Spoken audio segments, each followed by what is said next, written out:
Hi, welcome to my channel. Student weight loss 60 day சேலஞ்சில் ஹரிணி இன்றைக்கி 23வது நாளாக ஸ்டார்ட் பண்ணுறாங்க.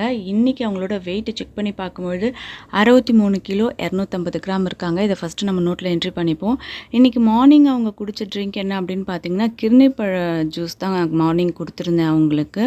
சுகர் எதுவுமே ஆட் பண்ணாமல் வெறும் கிர்னி பழத்தை மட்டும் மிக்ஸியில் நல்லா கிரைண்ட் பண்ணிவிட்டு ஒரு டம்ளர் இருந்த மாதிரி கொடுத்துருந்தேன். மதியம் வந்து பார்த்திங்கன்னா சென்னா மசாலா பண்ணியிருந்தேன். பூரியும் சென்னா மசாலாவும் அவங்க மதியம் சாப்பிட்டாங்க. பசங்க 2 பேருமே வந்து பூரி சாப்பிடும்போது கேட்ட ஒரே விஷயந்தான், அம்மா ஆயிலில் பொரிச்ச ஐட்டம்லாம் சாப்பிடக்கூடாதுன்னு சொன்னீங்க, இன்றைக்கி வந்து பூரி சாப்பிட்றோமே அப்படின்ட்டு. 2 பேருக்குமே வந்து பார்த்திங்கன்னா பூரினா ரொம்ப பிடிக்கும். அதுவும் சென்னா மசாலாவுக்கு வந்து பூரி செஞ்சோம் அப்படின்னா விருப்பப்பட்டு சாப்பிடுவாங்க. அப்படின்னால சரிம்மா என்றைக்கோ ஒரு நாள் நம்ம சாப்பிட்றனால ஒன்றும் பிரச்சனை கிடையாது, சாப்பிடுங்க அப்படின்னா கூட எனக்கு 1 போதும் 2 போதும்னு சொல்லிட்டு இது பண்ணிட்டு இருந்தாங்க.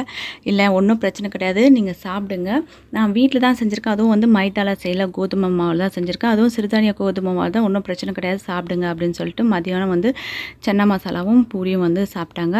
ஈவினிங் மாதிரி பார்த்திங்கன்னா கொஞ்சமாக வாட்டர் மெலன் எடுத்துக்கிட்டாங்க. நைட்டு வந்து எப்பவும் போல் ஜீரக தண்ணி குடித்து அவங்களோட டயட்டை வந்து இன்றைக்கி கம்ப்ளீட் பண்ணியிருக்காங்க.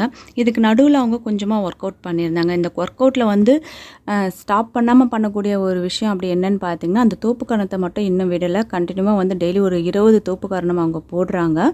அது மட்டும் இல்லாமல் மற்ற எக்ஸசைஸ்லாம் ஒரு நாள் விட்டுறது, ஒரு நாள் பண்ணுறக்கூடிய எக்ஸசைஸ் மறுநாள் வேறு சேஞ்ச் பண்ணுற மாதிரி மாற்றி மாற்றி அவங்க எக்ஸசைஸ் பண்ணிகிட்ருக்காங்க. அவங்களுக்கு டெய்லி வெயிட் போட்டு பார்க்கும்பொழுது அந்த எடை வந்து ஒரே கேஜில் வந்து ஒரு 10-15 டேஸாக வந்து ஒரே மாதிரி மினிமமாக வந்துட்டுருக்கு. இருந்தாலும் அவங்களோட பாடியில் வந்து சின்ன சின்ன சேஞ்சஸ் இருக்குது. நீங்கள் தம்ப்நெயிலில் பார்த்துருப்பீங்க ஒரு ரெட் கலர் ட்ரெஸ்ஸு. அந்த ரெட் கலர் ட்ரெஸ் வந்து பார்த்திங்கன்னா ஒரு 4 இயர்ஸ்க்கு முன்னே அவங்களுக்கு ஸ்டிச் பண்ணது.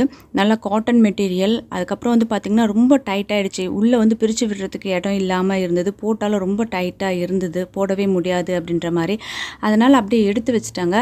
இப்போது வந்து சரி கொஞ்சம் உடம்பு லைட்டாக இறச்சிருக்கு, போட்டு பாருமா அப்படின்னு சொன்னதுக்கு போட்டு பார்த்தாங்க. ஆனால் ஃபிட்டிங்காக கரெக்டாக இருக்குது. ஓகே, அதுலேருந்து வெயிட்டை வந்து மிஷினில் நமக்கு வந்து குறையாத மாதிரி இருந்தாலும் நம்மளுக்கு பாடி ஷேப்பில் வந்து அவங்களுக்கு சேஞ்சஸ் தெரியுது அப்படின்றத நாங்கள் கண்டுபிடிச்சோம்.